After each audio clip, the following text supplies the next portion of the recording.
Friends, ఈ రోజు మనకి గచ్చిపోలి అండ్ హైటెక్ సిటీకి ఎగ్జాక్ట్ గా 20 మినిట్స్ డ్రైవ్ డిస్టెన్స్ లో మనకు ఒక 1 ఎకరాలో డెవలప్ చేసిన ఈ గేటెడ్ కమిటీ ప్రాజెక్ట్ లో HMDA and RERA approved permission తోటి 2 and 3 BHK ఫ్లాట్స్ అయితే ఇంక్లూడింగ్ వుడ్ వర్క్ తో మనకి ఇక్కడ సేల్ కి రావడం అయితే జరిగింది.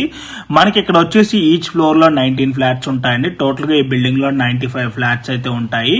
మనకి ఈ ప్రాజెక్ట్ లో 25+ ఎమ్యూనిటీస్ అయితే ఉంటాయండి. అన్ని కూడా వీడియో డిస్క్రిప్షన్ లో క్లియర్ గా ప్రొవైడ్ చేస్తాను. మనకి ఇక్కడ ఫ్లాట్ సైజెస్ వచ్చేసి 1125 SFT నుంచి 2032 SFT సైజెస్ లో మనకి అవైలబుల్ ఉన్నాయి. అండ్ ఈ ప్రాపర్టీకి 5 to 15 మినిట్స్ డ్రైవ్ డిస్టెన్స్ లోనే స్కూల్స్, కాలేజెస్, హాస్పిటల్స్, రెస్టారెంట్స్ అన్ని కూడా నియర్ బై ఉంటాయి. మనకి ప్రాపర్టీ ఎగ్జాక్ట్ లొకేషన్ వచ్చేసి పటాన్చేరు మొత్తంగా Kurnool overall exit number 3 service road and express హైవేకి ఆనుకొని ఈ ప్రాజెక్ట్ ఉంటుంది. సో ఇంట్రెస్ట్ ఉన్న వాళ్ళు ఆన్ డిస్ప్లేలో ఉన్న నెంబర్ కి డైరెక్ట్ గా బిల్డర్ కాల్ చేసి సైట్ విజిట్ అవ్వండి. Thanks for watching.